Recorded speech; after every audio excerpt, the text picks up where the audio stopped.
called the House in 2002 about my fears. And many of those fears in terms of creating instability in that region, the loss of lives, the money that we would have to spend, turned out to be true. Secretary Clinton was then New York State's senator during that period. She heard the same evidence that I heard. She voted for the war in Iraq. Now, she has since, that's right, it is. It was poor judgment, but it's not just, I think it was more than just poor judgment on that case. I had a debate with Secretary Clinton a couple of months ago. We're going to have another debate, I guess, on Thursday evening, which I look forward to. And I was really surprised that we were talking, I guess, about foreign policy, and Secretary Clinton said that she was very gratified, paraphrasing her, to have been praised by Henry Kissinger for how she ran. I will never be praised by Henry Kissinger.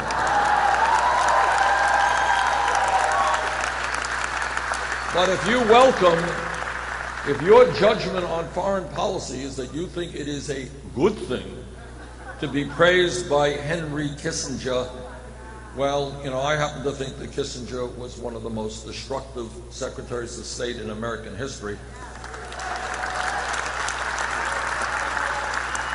So, Henry, please do not ever praise me. I don't need it. I don't want it. Another area which is very, very significant where we have differences is how we raise money. I think, and I think most Americans perceive, that money in politics today is having an absolutely horrific impact on public policy. And what I chose to do when this campaign began, we have to make a difficult decision. All of the campaigns have super PACs, and super PACs enable you to raise unlimited sums of money from wealthy and powerful special interests. So we thought about it for 1/10 of a second, and then we concluded that obviously we don't represent Wall Street or the drug companies or the fossil fuel industry or the billionaire class, so we don't want their money. We're not going to establish a super PAC.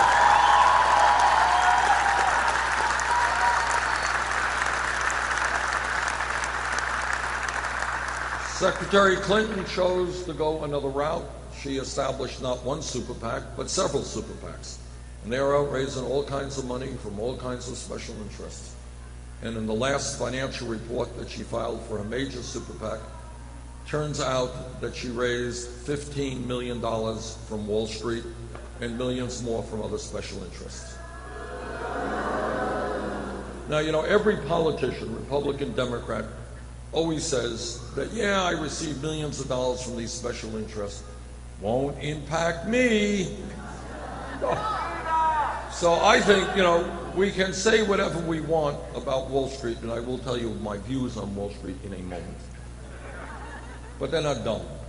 They are many things, they are not dumb. So the question the American people have to ask themselves is why she has received $15 million from Wall Street and what do they want? Second point is, some of you know, Secretary Clinton has given many speeches on Wall Street for $250,000 a speech. Now, I kind of think that if you're going to get $250,000 for an hour's work, it must be a hell of a good speech. It must be a brilliantly insightful speech, probably solving most of the problems facing humanity. It must be a speech written in Shakespearean prose. And I kind of think if it was this brilliant a speech, the secretary should release it to the entire country.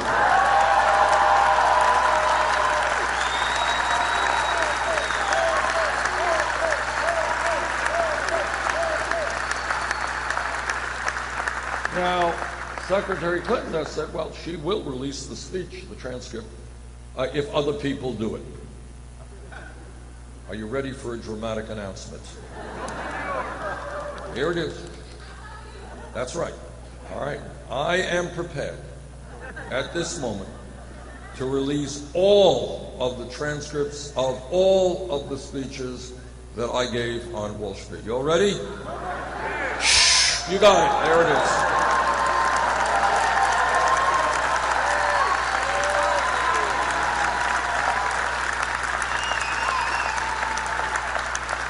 No speeches, not for $250,000 or $25,000 or $2,500 or $2, none at all. And I'm really disappointed because I have been waiting for that call from Goldman Sachs because I would like to talk to them.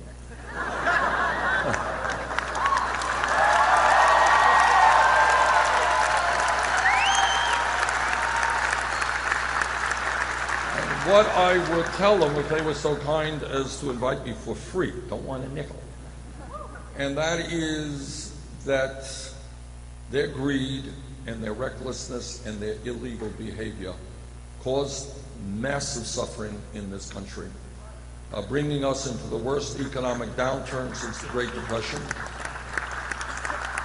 Millions of people lost their lives and their homes and their jobs as a result of what they did. And what I would also tell them is when you have 3 out of the 4 largest banks today bigger than they were when we bailed them out because they were too big to fail, we are in fact going to break them up. They're a danger to our economy.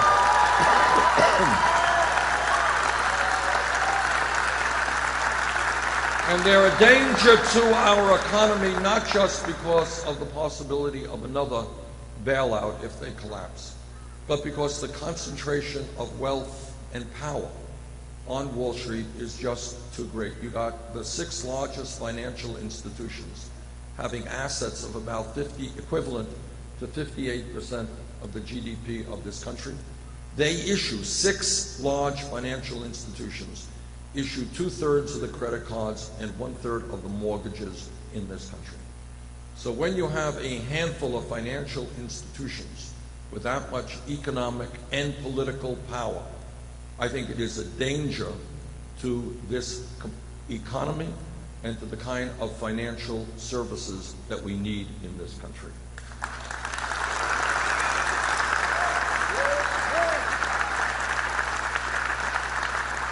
And the other point that I would make to Goldman Sachs is, and the others, Goldman Sachs a couple of months ago reached a settlement with the United States government for $5 billion. And other banks actually reached larger settlements. That's right, other banks were larger, their settlements.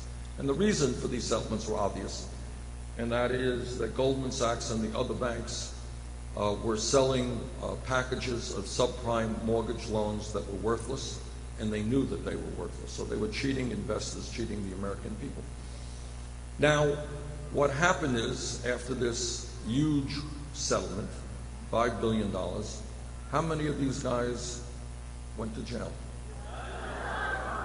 Meanwhile, in New York State or Vermont, you got arrested with some marijuana, you got a criminal record. But apparently you can be an executive on Wall Street, commit illegal acts, pay a $5 billion fine, and nothing happens to you except you get a raise in your salary. We have got to create a criminal justice system in which justice is the paramount word.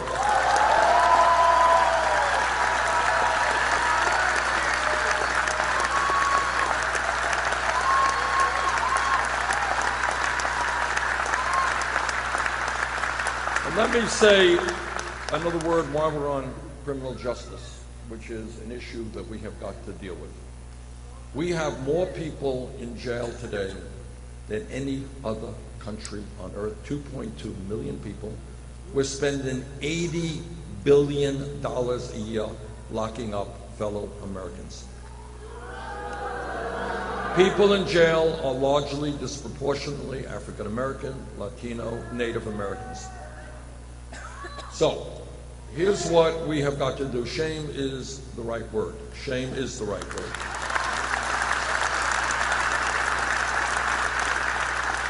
Right now, and again, an issue that is not talked about, never, virtually never talked about, but very important. We had some economists do a study for us, and what they discovered was that youth unemployment, these are for high school graduates, not kids who dropped out, between 17 and 20, if the kids were white, real unemployment and underemployment for these kids, white kids 33%, Latino kids 36%, African American kids 51%. What together we are going to do is invest in these young people in jobs and education, not jails or incarceration.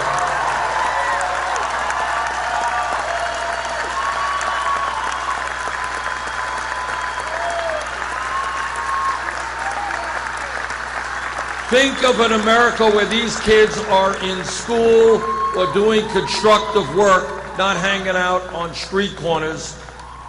And that's the kind of America we want to move to. Number two, we have to take a hard look at how local police departments throughout this country are functioning.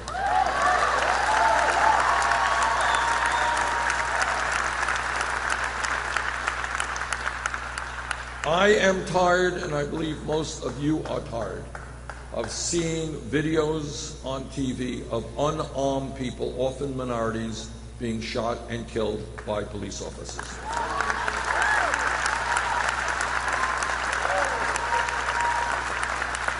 Now, I was a mayor in Burlington, Vermont for 8 years. I have worked with police officers all of my life. Vast, overwhelming majority of police officers are honest, they are hardworking, and they have a very difficult job. It is not easy being a cop today. But, like any other public official, when a police officer breaks the law, that officer must be held accountable.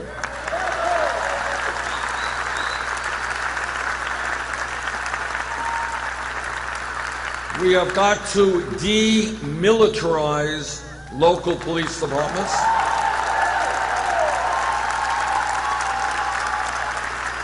So that they do not look like invading armies. 3, we have got to make police departments reflect the diversity of the communities they serve. 4th, we have got to end the obscenity of private, corporately owned prisons and detention centers.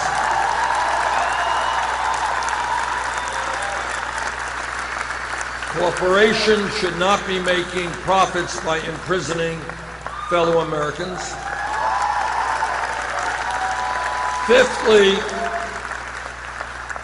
Fifthly, and this is controversial, but I think it's right, we have to rethink the war on drugs.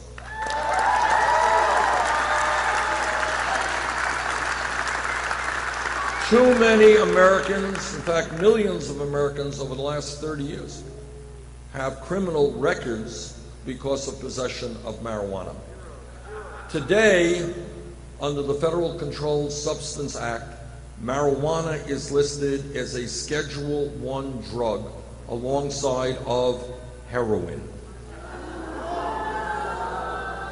Now, I know people argue about the pluses and minuses of marijuana, but marijuana is not heroin, that's for sure.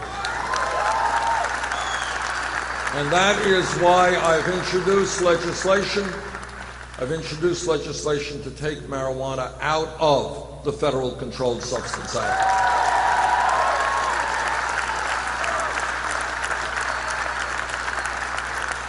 Possession should not be a federal crime.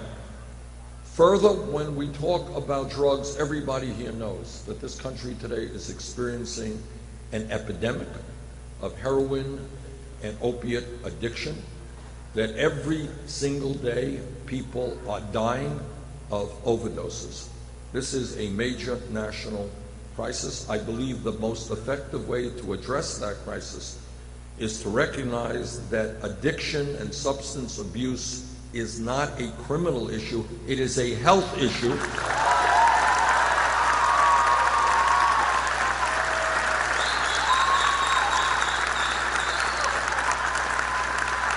Which means that we need a revolution in mental health treatment in this country.